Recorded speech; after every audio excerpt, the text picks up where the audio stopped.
بسم اللہ الرحمن الرحیم۔ السلام علیکم ناظرین، آپ دیکھ رہے ہیں انوکھا انداز۔ میں آپ کا ہوسٹ جمال صدیقی، امید کرتا ہوں آپ خوش و خرم ہوں گے۔ ناظرین کرام، ایک ایسے وقت میں سہیل شاہین جو کہ ڈیزگنیٹڈ ہیں ایمبیسڈر کے طور پر UN میں، ان کا الجزیرہ کو ایکسکلوسیو انٹرویو دیا گیا اور اس میں انہوں نے کہا کہ انکلوزیوٹی آف دا گورنمنٹ جو ہے وہ بہت جلد ہونے جا رہی ہے۔ یہ ہے عمران خان جو وزیر اعظم پاکستان ہیں، ان کے متعدد پریشر کے اوپر متعدد بار جو ہے وہ ان کا طالبان سے مذاکرات اور ساتھ ساتھ آرمی کی طرف سے بھی جو ہے وہ باقاعدہ طور پر سپورٹ کے بعد یہ اعلان منظر عام پر آیا ہے۔ اور اس اعلان کے پیچھے کیا محرکات ہیں اور بہت بڑے اہم نکات جو آپ کے ساتھ شیئر کریں گے۔ الجزیرہ کا انٹرویو اس وقت تہلکہ مچا رہا ہے کیونکہ یہ ایک دم 180 ڈگری چینج ہے۔ سہیل شاہین نے طالبان کی جو پرانی روش تھی اس کو ختم کرنے کی بات کی ہے۔ کہا گیا ہے کہ خواتین کو بھی شامل کرنے کے حوالے سے بڑا اہم بیان دیا ہے۔ خواتین کے بچیوں کے مستقبل کے بارے میں بڑا اہم انہوں نے تذکرہ کیا ہے۔ ساتھ میں اسکولز ایجوکیشن کے حوالے سے جو ڈپارٹمنٹس ہیں وہاں پر خواتین کی ملازمت کے حوالے سے، اسی طریقے سے طالبان کو جو ابھی اس وقت جو مین ہرڈلز فیس کرنے پڑ رہے ہیں اس کے حوالے سے بڑے ہی اہم امور کے اوپر بات چیت کی ہے۔ اور اس کے بعد پوری دنیا میں ایک دم تہلکہ مچا کیونکہ وہ سمجھ رہے تھے کہ طالبان جو ہیں کسی بھی طور پر عالمی دنیا کے جو نکات ہیں، جو ان کی پریشانیاں وہ دور کرنے میں کامیاب نہیں ہو پائیں گے۔ مگر یہاں پر سہیل شاہین سینئر لیڈر طالبان ہیں اور انہوں نے اس بات کا تذکرہ کیا اپنے اس انٹرویو میں۔ دیکھتے ہیں کہانی کس ڈگر پہ جا رہی ہے۔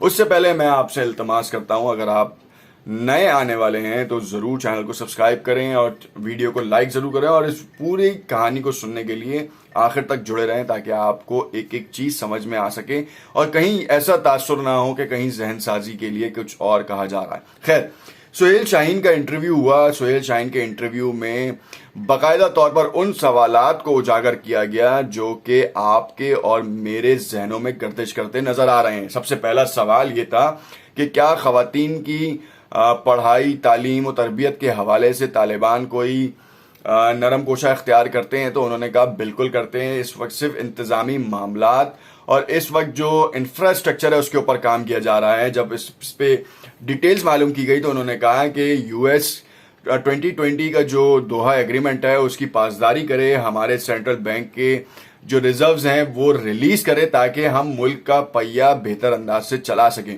جب ملک کا بہتر انداز سے پہیہ چلے گا تو پھر سوچ سمجھ میں بالکل فرق آئے گا، ملک ترقی کرے گا اور اس ترقی میں صرف مردوں کا کردار نہیں ہوگا، عورتوں کا بھی کردار ہوگا۔ ماضی میں آپ کو دیکھ لیا کہ ایک ہفتہ قبل آپ کو بڑی نیوز آپ کو ملی کہ پاسپورٹ ڈپارٹمنٹس میں خواتین کو واپس بلوایا گیا، ہاسپٹلز میں جو ہے خواتین نرسز کو واپس بلوایا گیا، ڈاکٹرز کو واپس بلوایا گیا۔ آخر کیوں یہ کام کیا گیا؟ اگر ہم اس کے خلاف ہوتے تو ہم ان دونوں ڈپارٹمنٹس میں ایجوکیشن کے حوالے سے بھی واپس نہیں بلاتے، مگر ہم نے بلوایا۔ یونیورسٹیز کے حوالے سے بھی آپ کو اپڈیٹس دی۔ انہوں نے کہا بہت جلد ہم جو ہیں وہ ان تمام امور کو احسن اسلوبی سے پورا کریں گے۔ اور اس کے بعد جب دوسرا سوال کیا گیا کہ کیا آپ یہ سمجھتے ہیں کہ افغانستان میں جو اس وقت کرائسس ہیں اور جو پیسوں کی کمی ہے وہ کس طرح پوری کی جائے گی، تو جس میں انہوں نے تھوڑا سا گول سا جواب دیا، کہا کہ US پاسداری کرے معاہدے کی اور ہمارا پیسہ ریلیز کرے۔ جب وہ ہمارا پیسہ ریلیز کر دے گا تو ڈیفینیٹلی ہمارے پاس اتنے وسائل ہوں گے۔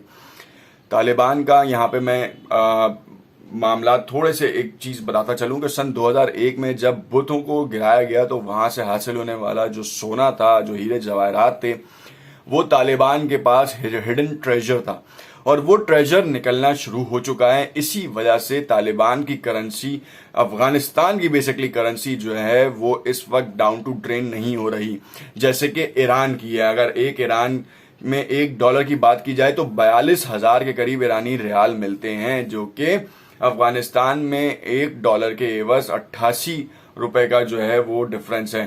تو یہ بہت ہی اسٹیبلٹی ہے۔